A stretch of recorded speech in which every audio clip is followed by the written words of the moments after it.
I'm going to show you some of the reasons why I do things this way, but the other is it's actually one of the more challenging systems to be finishing lambs on pasture. Now, finishing is very specific.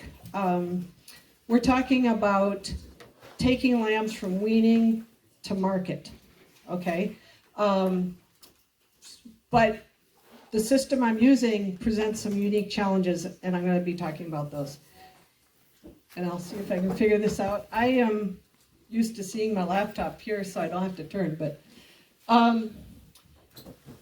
why grass-fed? We really should talk about this because I know enough people getting into grazing who don't really know, like they think it's cool or it sounds like a great idea to have their animals on pasture, and don't really realize that there's some very good reasons to be finishing lambs on pasture or finishing steers on pasture for that matter. One that has been near the bottom of the list for a number of years, I now have back at the top. It was the original reason I got started grazing sheep rather than raising them indoors in confinement. I began grazing sheep when lambs hit 42 cents in the 90s. And I took the price of a lamb that I got when I sold a lamb, and I broke out how much did the feed store get, how much did the lumber mill get, how much did the veterinarian get, how much did the veterinary supply catalog get. And when I was done, there was nothing left for me. And I realized the only way I'm going to make money at this is to cut out some of those costs. And an easy one to cut out would be the feed store. And so we haven't, since the 90s, we've fed very, very little purchased feeds of any kind. So now, this past year, with costs skyrocketing, especially in purchased feeds, there's a renewed interest in grazing, and it's now one of the top reasons why we would be grazing our livestock. The other two things, though, I don't know if producers are aware enough of the tremendous health benefits of the product that we're producing in a grass-finished system.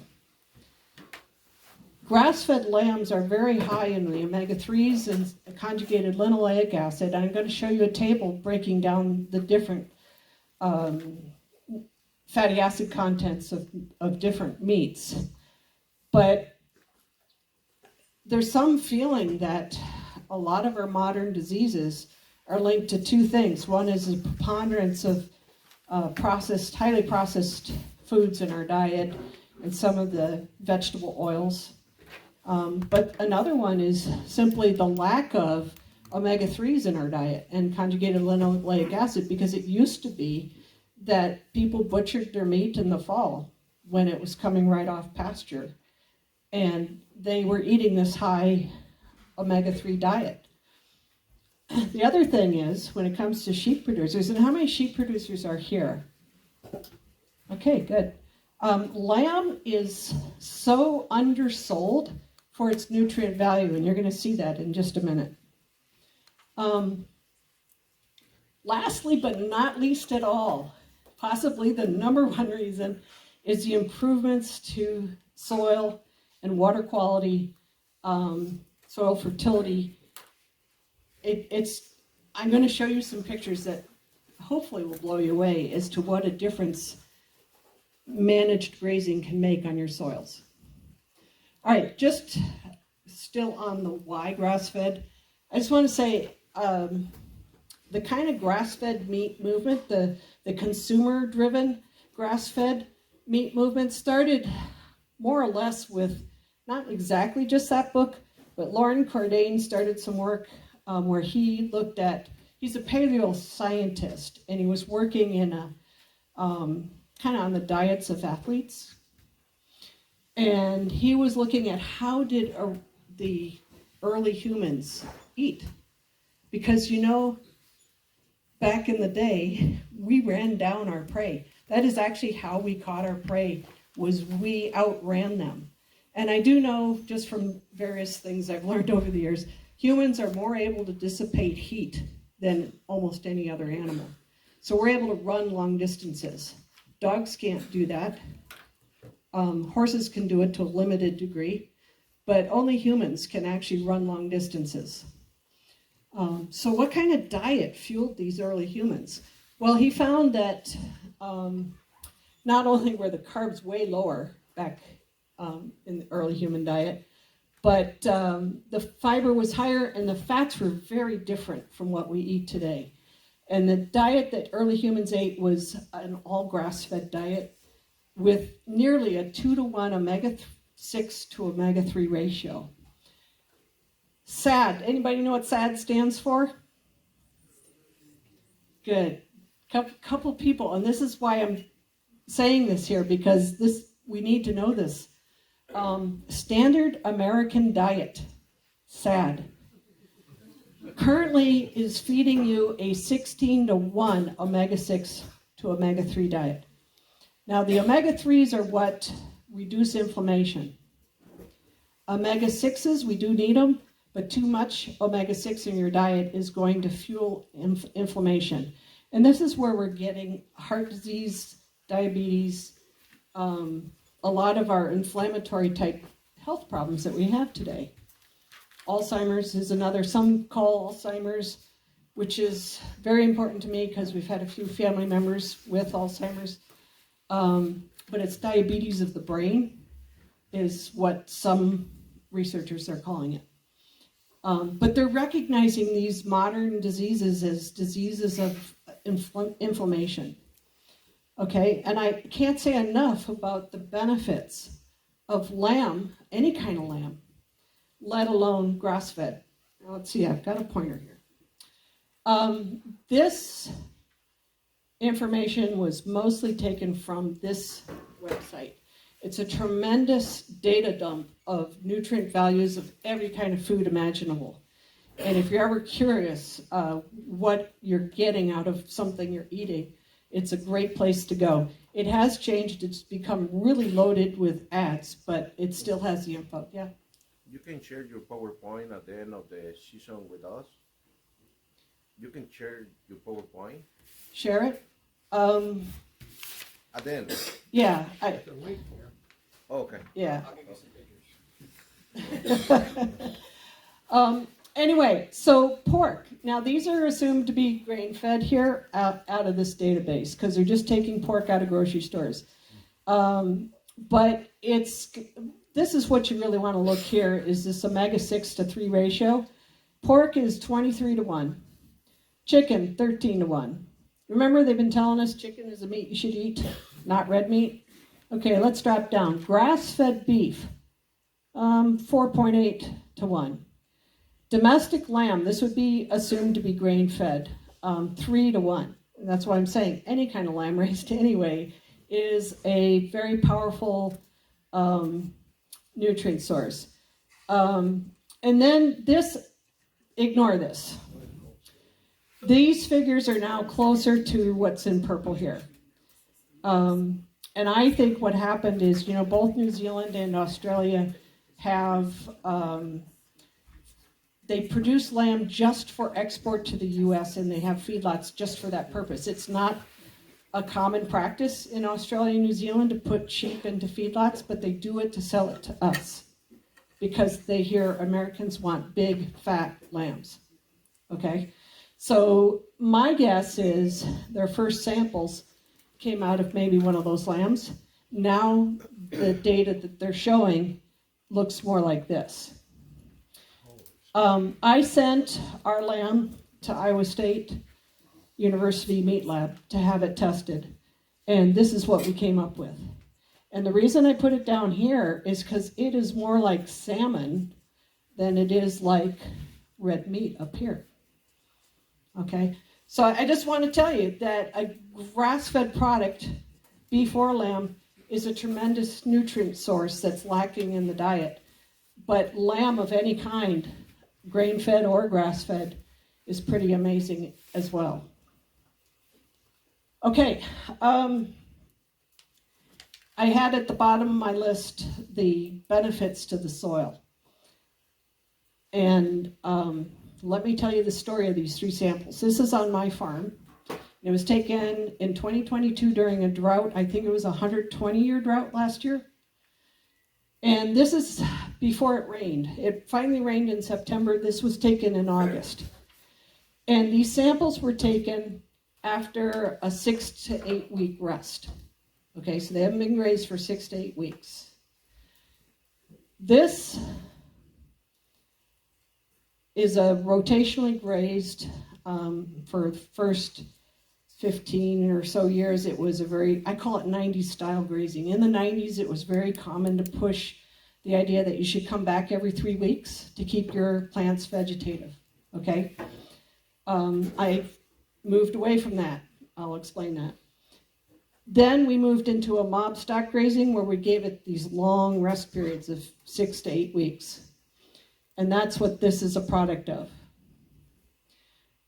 This is a nice follow-up to bale grazing. This is where a bale sat. This is what's happening under that bale.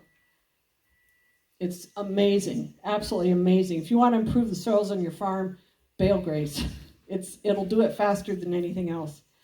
And this here is a horse pasture that was continuously grazed.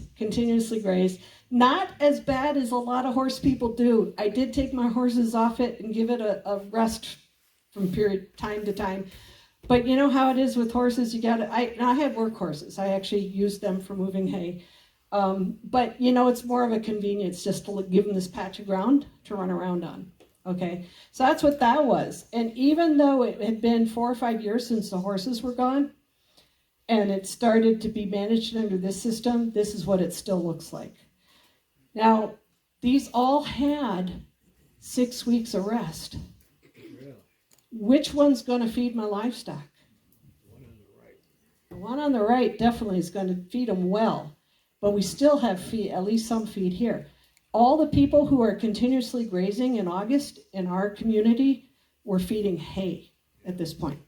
We didn't look at hay until December. We did not look at hay until December. Okay, so this is a very big important why. All right, back in the past, what we used to do. I used to have a couple hundred ewes. I have downsized after back surgery and ankle surgery again. I'm not walking as far as I used to, so we've downsized. But we used to be a couple hundred ewes, and this is the home farm, and the home farm is split into 4 pieces here. And then we rented this across the street, and you're going to see some pictures from this. And this is a field we have down the road a bit. And I rented this farm as well. I used to run beef cattle as well, but these are the areas the sheep occupied. I did not run them together, and the reason is all of this land is not suitable for sheep. It's too low. But anyway, so I would run for the first 2 months of the year, summer grazing season. I would have a flock here, and I'd have a flock here, and I'd move them around in a 3-week cycle, okay?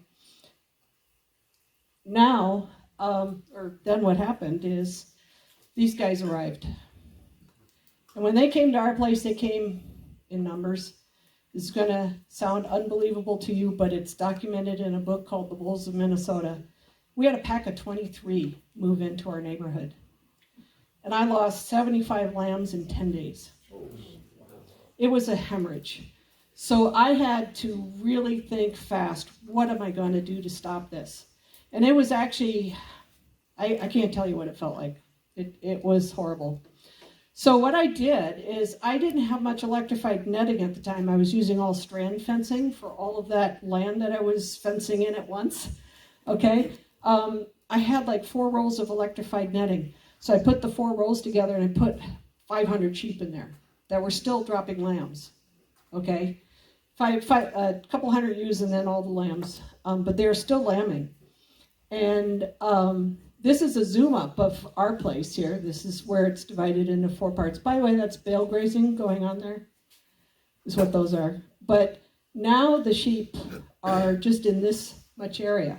And actually, I'm even wrong about that because when I zoomed up on this, they're only in half of that. That's 2 days of grazing there. And this is zoomed up even more. So you can see the sheep are just in here. And we're just going to move over here and here and here and here. And we go over here. Just one day at a time. And I'm moving every day. And I did that with these 200 ewes. And this wolf pack presence, the red tape is amazing when you have a wolf problem. I took biologists out all around the area. We found tons of piles of wolf crap, but we also found coyote crap. And so they said, well, it might be coyotes. And it wasn't until actually like 6 months later, I sat down at a wolf meeting for the state of Minnesota with Dr. Meach, who's a wolf biologist, and told him about my problem. And his exact words, I'll never forget, were, we were expecting that. They knew all along that this pack was in my backyard. But yet they're not communicating with the wildlife guys who deal with the problems. So I got no results. And any results that I finally convinced them into, the wolves were out of the area by then.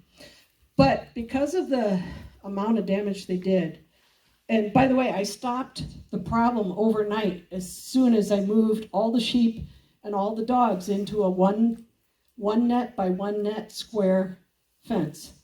And because of the number of sheep, I just moved it as often as I had to. Just whenever that feed was gone, we moved. Okay? So I like to say I got into this mob stock grazing through the back door. I actually was convinced it was a bad idea because you're not giving the sheep good nutrition.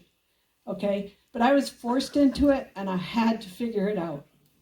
Had to figure out, how do I produce a quality lamb on this type of system? All right, this is what it looks like on the ground, and this is now with a smaller flock, of course, but because this is this past year, I guess. But they're in this half a roll by a half a roll is what I'm using for 40 ewes. Okay, so it's 82 foot square. It's not very big. This is that same field taken 20 years ago. Okay, this is that same field. I want you to just, back up. Look at the difference in forage growth. And it's not exactly the same time. This was 3 weeks later, this picture, than this. Okay, so that's part of it. But there is no way, sorry, this thing just clicks way too easy. I don't even have to point. But we're now producing 2.5 times more forage than we used to. And I should give you a little background. This piece of land burned down to the subsoil, or the topsoil, all burned off in the late 1800s. And when we bought this farm, it had 0.5% of organic matter. And we now have 3.5%. Okay? And that's through grazing management. We've actually had some old timers stop by. I say old timers because now I'm the old timer. But we've actually had guys over the years stop and say, what are you doing? Because we tried to grow oats there or barley there or whatever. And they couldn't get it to grow because there was really no nutrition left in the soil. And they were just amazed that it was even green. All right. So I continued to mob stack graze to keep my sheep safe. And I also discovered there's another benefit to it, which was parasite control. I'm going to go into that in a minute. But in 2006, we had a 100-year drought. And I'm a little bit baffled because it's called a 100-year drought because there hasn't been a drought like that in 100 years. And I've now experienced 3 of them. So, there's that. The neighbor says my pond never went dry before, in his entire lifetime, that kind of thing. But we've now been through 3. But this was 2006. And this is that piece of land across the road from us that I rent. There was a little piece of land there. And these 2 pictures are 100 feet apart. And obviously, at some point, this was totally brown. All right? And when the grass got to where it's wilting, I took the sheep off to let it continue to die or go dormant.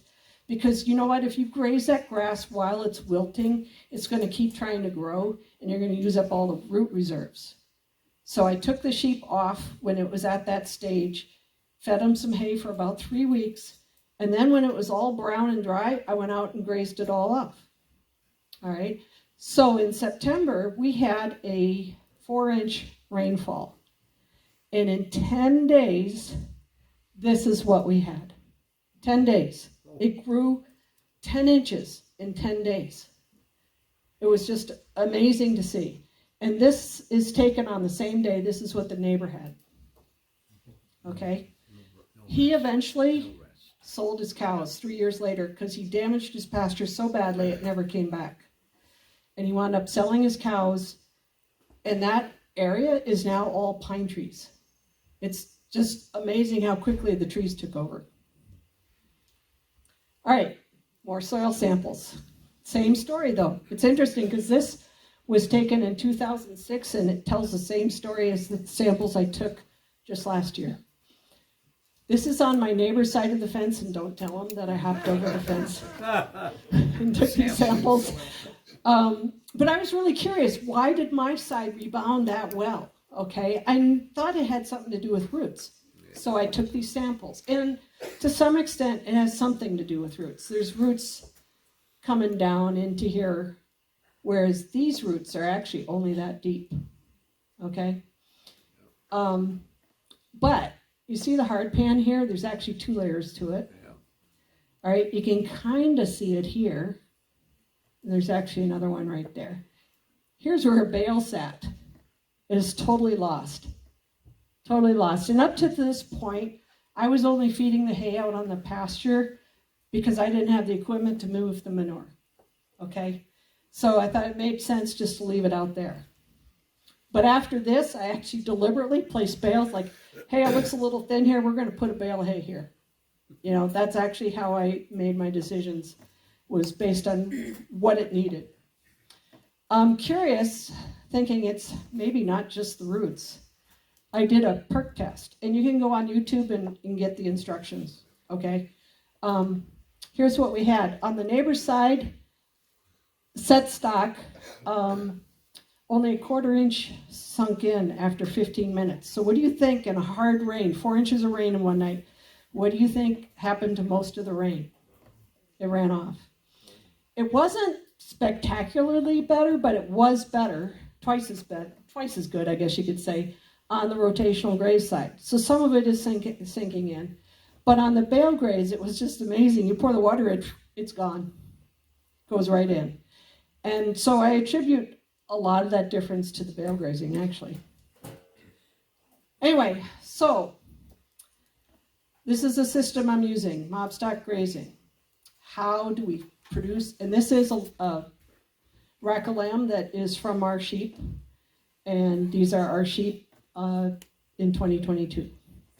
Burrs included, but it's hard to get around those. All right, so here's your challenges. A lot of people give up on pasture because of parasites. That is the easiest thing you can fix. It honestly is easy. The biggest challenge is rank forages. From late June to July, that forage gets coarse and rank, and it takes skill to learn how to use it. And that's what I'm going to try to talk to you today. And the other issue is, you know, I went to New Zealand to see how do they finish lambs on grass. And what I found out, it's their climate. And I couldn't bring it home. But, you know, they maybe have 2 months of bad grazing in a year, okay? So they're actually growing lambs to 10 months old on beautiful grass. And we just don't have that luxury. We just don't have that. So the other issue is our limited quantity of quality grazing in the fall and the short growing season in the upper Midwest. All right, let's look at the system as a whole. The green is your forage supply, or my forage supply. We have that spring flush, and then we have in September, we get some rain typically. Even in the worst of droughts, we've always had some rain in September. And we'll get another peak right here. And the red, we're going to reverse this. This is the demands of the flock. So their needs for nutrients rise at lambing time, and they come to a peak just before weaning. And then when you wean, and I think the weaning, it should be right here, okay? Somehow my lettering got moved, but weaning is right here. The demand of the flock, if the lambs are weaned, or the total nutrient needs of the flock is lower if you wean the lambs, okay? Because you're no longer feeding a lactating ewe. So anyway, this is the dry matter intake for the flock. So we have this peak here, and this is that spring flush. It becomes really coarse and rank.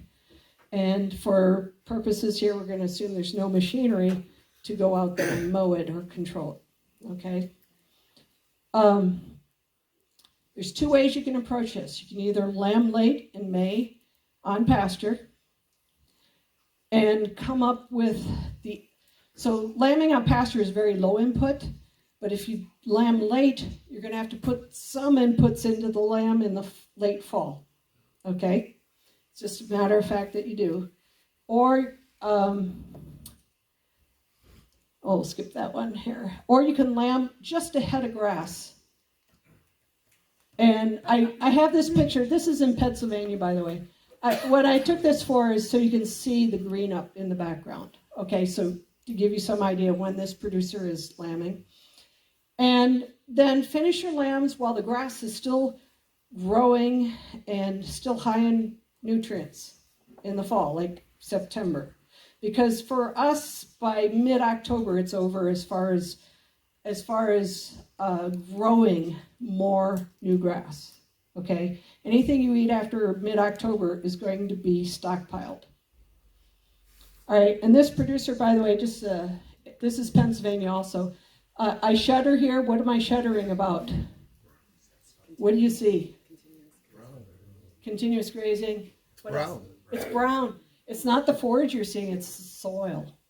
And one of the most educational things you can do is see a rainfall demonstration. The NRCS has these. Go and, if the one is near you, go watch that demonstration. It's amazing. Set stock grazing like this loses just as much nutrients to the rivers as plowed soil.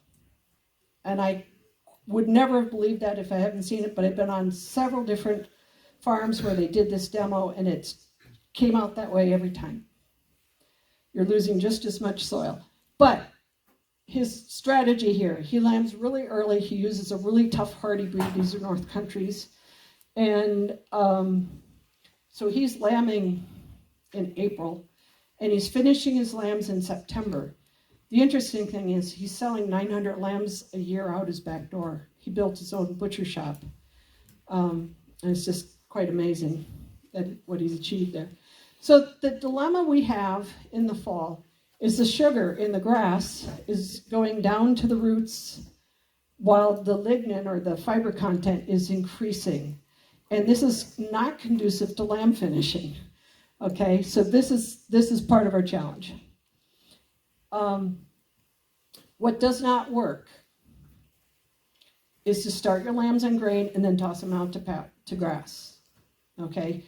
And the reason that doesn't work is because the lamb's microbiota is designed for digesting grains, and then you throw them out onto pasture, totally different diet.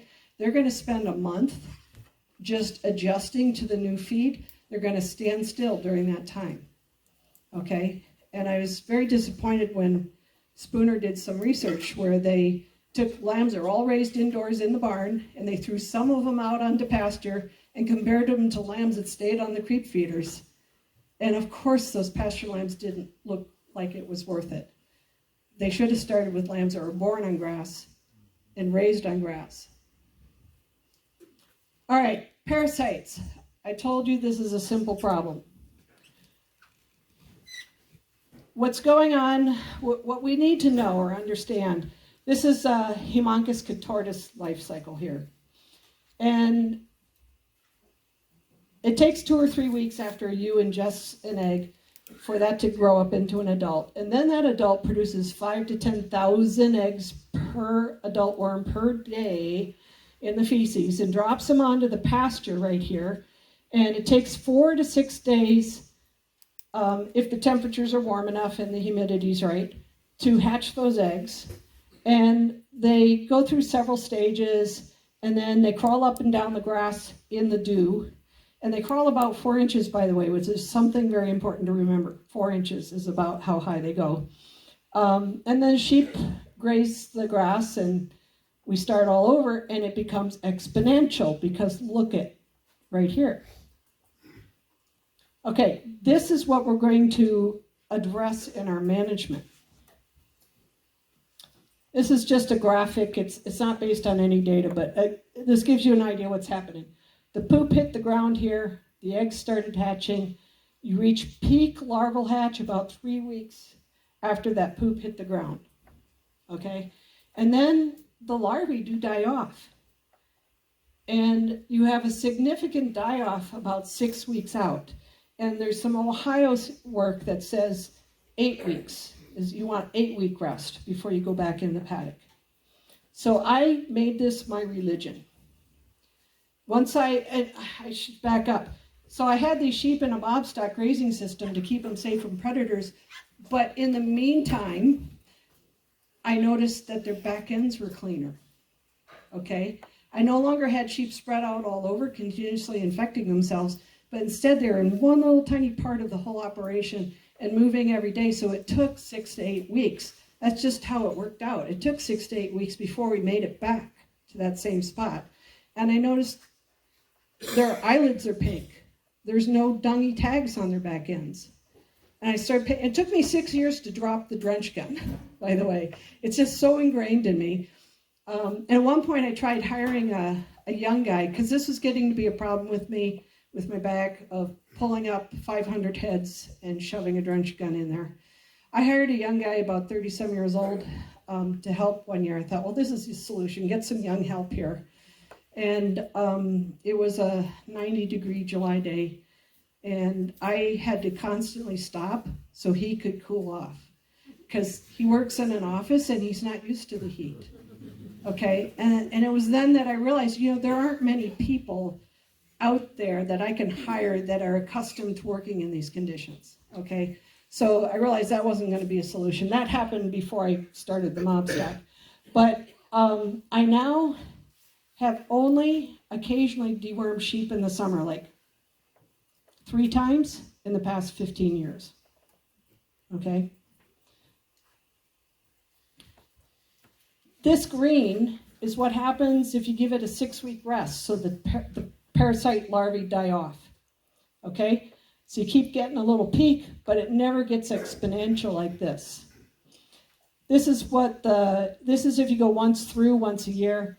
And in the spring, there's always a little residual parasite population out there in the paddock. Maybe not, this year there probably is going to be more, because the ground isn't even frozen, so it hasn't been treated as badly.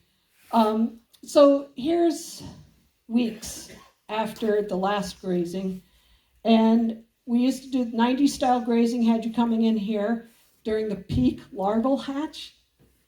Okay, and Ohio State says, here's the optimum parasite control, and I kind of do a compromise of about 6 weeks. However, due to forage abundance, whatever, it sometimes becomes 8 weeks. Well, it's not by choice, it just happens that way. Okay, a consequence, how am I on time, by the way? I can't read the clock at the back. It's 11:30, okay. The consequence of mob stocking and frequent moves is taller grass. Remember I said those parasites only travel about 4 inches? Okay, well now we're actually grazing above the zone of the parasite larvae. But here's the problem, right here.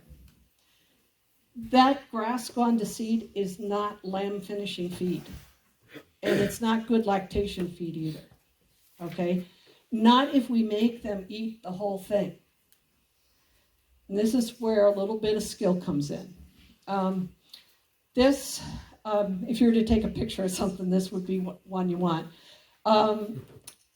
We need 75% or better to support lactation and lamb gain, 75% digestibility, all right?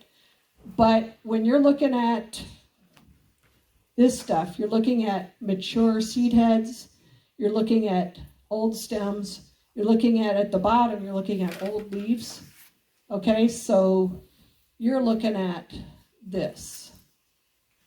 So you're not going to grow lambs if you make them eat that whole thing. And I do know there's a current trend in the regenerative ag movement called total grazing, where they're advocating with cattle that you eat all of it, okay? And I'm going to tell you that isn't going to work with sheep. So how can you make this look like this? And that is the same location. That is the exact same location, okay? This is in the fall. Obviously, you can see the trees here. You do it by trampling. You eat the good stuff. The top 3 leaves are always the growing point. That's where all the good nutrition is. The tip of the stem is where the nutrition is. But if we leave that standing, it's going to turn brown and you're going to lose the productivity of your pasture, okay? So in order to make it like nearly 100% vegetative by fall for finishing your lambs, we have to trample that stuff. So here is an example. This is not as mature here. And so, of course, they're going to eat more. This doesn't show the trampling very well, but this is quite trampled. But this is what we're looking for. We got to level this stuff, let them eat the best, and trample the rest. This is not enough trampling. Why? We want to feed the soil. That's and by the way, it was the hardest thing was for me to do this. Was I was a clean up your plate kind of person. I really was. I was thinking I'm wasting forage if I don't eat all of it, or if I don't make the sheep eat all of it. What makes this not good enough is the stems are upright, so they're going to turn brown and not be productive for the rest of the season. Okay. The way to get over that, I found, is you think of 2 groups of animals you're feeding: your livestock and the soil biology. Exactly. We're feeding the soil biology by trampling it. 2 elephants per acre. And when I started thinking that way, that I'm feeding the soil when I trample that stuff, it totally changed my attitude. And I actually now go for it. Like, let's trample this stuff. Well, how do we trample this stuff? Oh, by the way, here's what I'm after. This isn't what I'm after, okay? But if you wait until you get rid of that finally, you have waited too long. Okay, but most of the paddock is flattened. That's what we're after. And there's plenty of leaves in here. That's okay. It's feeding that microbiology. All right, not enough trampling. I say perfect, obviously not totally perfect, but we want everything flattened down. Yes? I know you had talked earlier about not having mowing equipment, but what are your thoughts on the implications of like mowing the field after rearing? That can be a long topic. Mowing could help keep it vegetative, but you might be hurting the productivity of the pasture as well. It's kind of it depends question. All right. So here in the foreground is not enough trampling. See all these stems standing up? I mean, they've eaten the leaves, but they've left too much standing. Okay, and here's an example of pretty good trampling in this example here.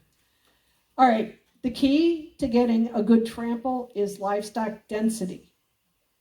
All right, stocking rate is how many animals per acre your farm will support for the season. But density is how many animals are in the paddock in a given area on the farm at one time. And the key is to get the stocking rate up. This is an alfalfa field, and I had, there was 200 ewes and all their lambs in there, and I had to move that fence. It was 1 by 1 square, and I had to move it twice a day on that alfalfa field. Now on other paddocks on poor ground, I rented most of the land I used. On some very poor ground that had been really neglected for many years, I had to use 3 rolls of net by 1 roll for the same number of sheep and move daily. Okay. What's that dimension? It depends upon the forage that you're on. This was 1 by 1 roll.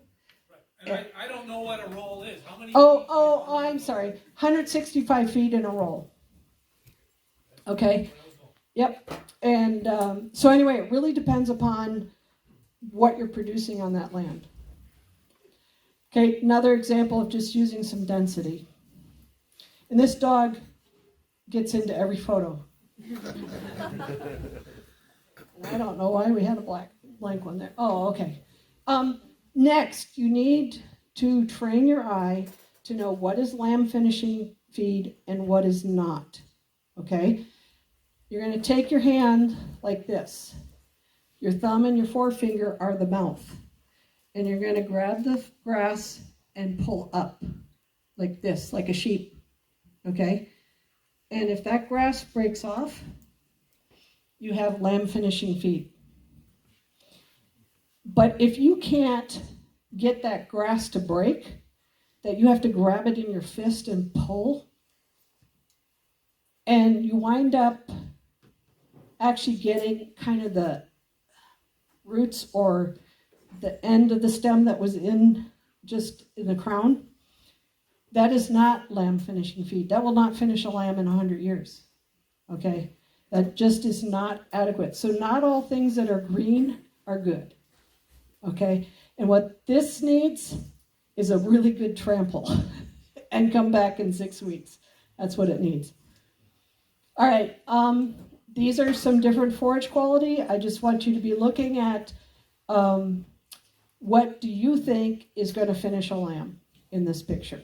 Which one of these 3 fields is going to finish a lamb?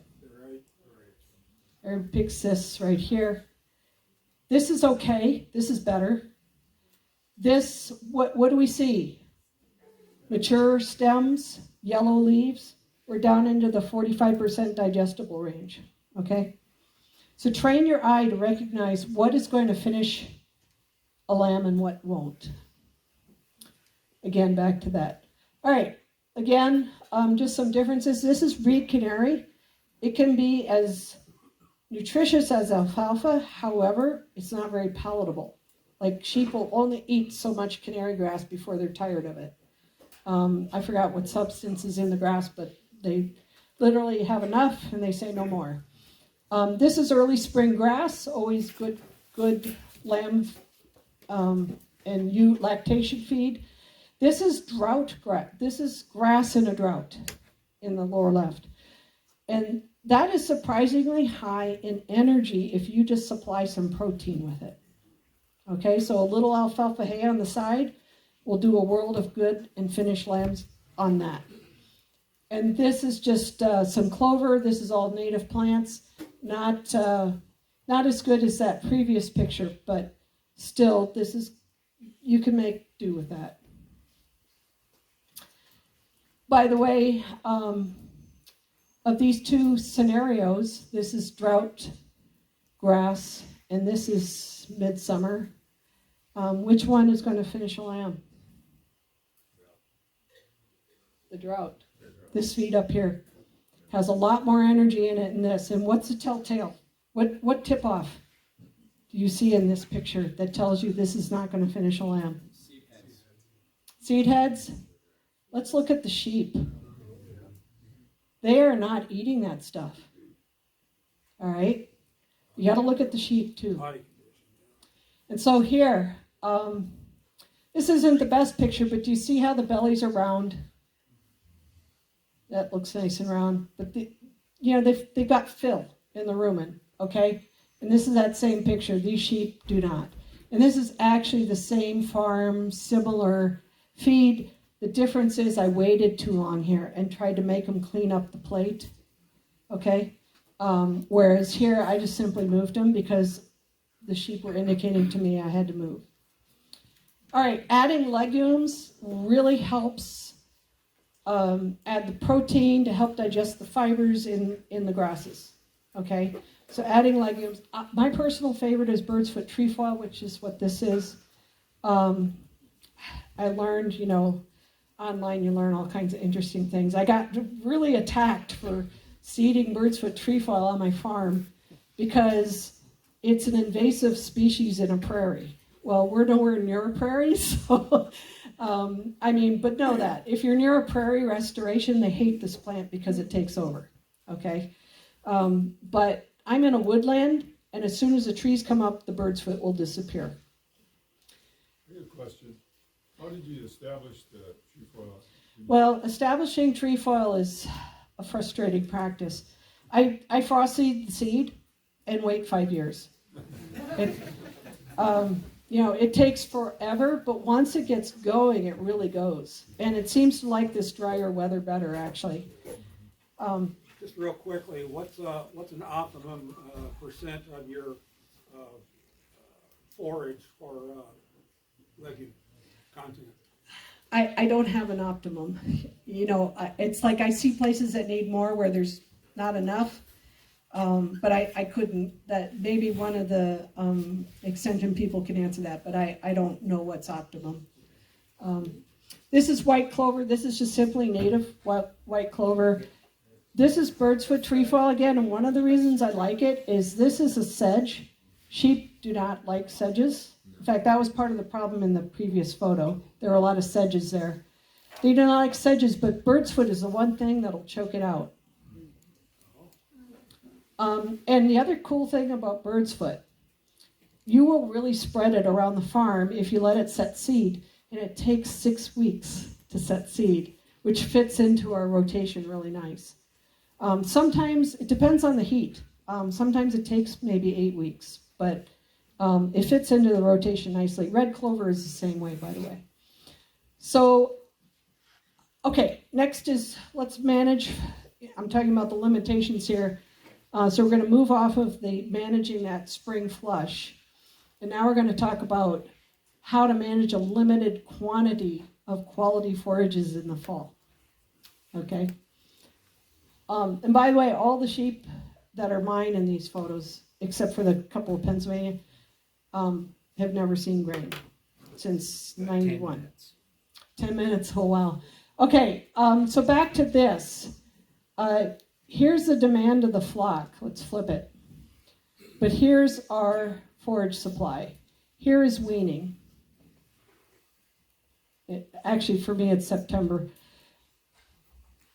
You automatically, if you're on a 6 or 8 week rotation, you automatically have 6 or 8 weeks of forage stockpile. People are asking about stockpile. I don't set aside a place to stockpile. It just happens. Because, I know what this was. I'm sorry, this isn't weaning. Weaning's right here. This is that bump of new growth that we get in the fall because of the rain that comes in September. And this blue line is about mid-October, the point where it gets too cold and the forage stops growing at this point. So everything you have left in here is what you have to finish your lambs on, okay?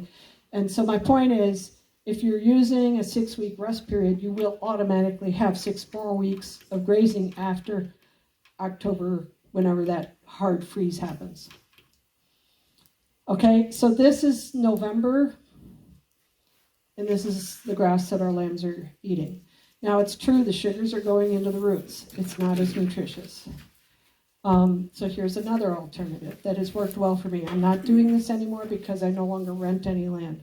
But I used to have a really good kind of thing going where I was renting land with guys who were growing corn and beans and alfalfa. And they plow up those alfalfa fields every 4 or 5 years. And they usually put corn in there to detoxify whatever alfalfa produces. As a break, and I did this with 2 different landowners. I said, hey, instead of putting corn on that land, which they usually were losing money on anyway, I said, let me put some turnips in there. And I did that for about 15 years, and it's a marvelous, marvelous lamb finishing feed. And it's as good as you can, as long as you can reach those turnips. I would not want so much turnips that we would still have turnips in March when it starts thawing, because that would be a mess, okay? But it'll take your lambs up into December, even into January if you don't get too much snow. These are lambs coming off of turnips in December, and they've been grazing through snow for a month. They don't look too bad, do they? No, they don't. And then the little runt comes in at the end, so I'll flip the switch. Anyway, while your lambs are grazing the good stuff, you can now take your ewes to go graze some neglected place, okay? This is where you can do some renovation work. You can go to the neighbors, maybe they have something that got out of control, do some vegetation control. The thing I want you to know is sheep are so easily moved up and down roads. It was nerve-wracking the first few times I tried it, but get some people, there's a lot of border collie people in Wisconsin that do trials who love to take their dogs on a real job. So if you don't have the dog power, get in touch with these people because they will be more than happy to help you. Now, one thing you should know is a lot of them don't have a lot of stock sense. Okay, they're dog people. And so you're going to have to fill in with, maybe you better get your dog over to that driveway before the sheep turn into that guy's, because they won't think or know that the sheep are going to do that, okay? So it's going to require some on your part, but it really gets easy. And we had one farm 7 miles away, and I never trailered the sheep there. We walked them every spring out to that farm and brought them back every fall. We got creative. We had to use the railroad tracks to get under Interstate 35. But we talked to the company first, and they cannot give you permission. Insurance says they can't give permission, but they said, we don't run trains on Sunday. So, and I suppose the sheep get out once in a while. 5 minutes. 5 minutes, okay. So what if your lambs aren't achieving that growth that you need? Well, first of all, you should know they're not going to grow like they do on grain. They're going to gain about 10 pounds a month, I would say is real typical. If you're doing a good job, you're going to get 15 pounds a month. That's only a half a pound a day, or 0.4 of a pound a day, okay? If your lambs look anemic, but it's not parasites, consider cobalt. A surprising number of places are, including ours, we're deficient in cobalt, and the commercial trace minerals don't have enough. And so we now buy a bolus. That's a slow release bolus, and we give it to our sheep, and it made all the difference in our lamb's ability to grow on pasture. And realize, if you're feeding in the barn and you're buying feed, it's in the feed. And I think a lot of people give up on pasture as being poor feed because they just needed some cobalt. And cobalt is important in producing B vitamins and produces anemia. So it looks just like parasitism. I think a lot, and they even scour from cobalt deficiency. So I think a lot of parasites might be just cobalt. If cobalt doesn't solve the problem and your forage quality just isn't there, half a pound of alfalfa or alfalfa pellets could go a long ways to putting some gain on those lambs without having to resort to grain. Now, alfalfa pellets are very expensive, and the only way you can justify that is if you are getting paid for a grass-fed lamb, getting a premium for that grass-fed lamb. But usually the problem is that you're dealing with too much fiber out there. You need some protein to help digest that fiber. And if you're producing a grass-fed or marketing a grass-finished product, you can feed the alfalfa hay without violating any rules there. I think most certifying groups will approve of that. Lastly, genetics. You cannot produce a lamb chop like I showed you at the beginning if you don't have the genetics to do it, okay? These are some lambs, the white-faced, white-faced rams are my breeding. These are some Shropshires, the black or dark faced. I don't care, it doesn't have to be what we're using.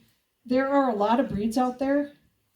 Just don't buy them from the guys who are raising their lambs indoors on high grain diets, okay? Because that's a totally different genetic package than what you need to finish on pasture. But there's a lot of breeds out there, Texel, Dorpers, old style Corriedales, old style Dorsets. There's a lot of sheep out there capable of doing this. And that's the product we're after. And just last three things is just a couple of quick tools. This is my solar cart. I tow it behind an ATV. It's got the battery right here. The fencer is here. And this is a solar panel. I was using a 40 and 60 watt solar panel, but I've concluded that we maybe need to go to 80, especially when I'm using usually a 3 joule fencer, and I'd rather run two 3 joule fencers than one 6 joule fencer. And part of the reason is if one goes down, you at least got something, you know. I did buy a 6 joule fencer, and quite honestly, it's been a battery hog. And I need to go to an 80 to 100 watt panel to feed the 6 joule fencer. But anyway, that's the solar cart. This is how I water the sheep. I also had, when the flock was bigger, I have a 350 gallon tank that goes in the back of a pickup truck. But I just use the Rubbermaid tubs, got lots of them. Some neighborhood thief likes to steal them, so I do have to hide them. But anyway, thieves aside, they're also hard on batteries. But this is how I water the sheep. One tub is 50 gallons, and you figure 2 gallons of sheep per day. So if you don't have enough tubs, you might have to run water more often. But I did try pipes, by the way. We did do a project with the NRCS after the 3rd year between the beavers and freezing and early frost. I repaired 30 leaks in a 600 feet, and I just gave up on it. And all the local guys were telling me, you know what, we replace the pipe every 3 years. And I decided I'd rather haul the water than repair the pipe. 2 more tools, and I'm done.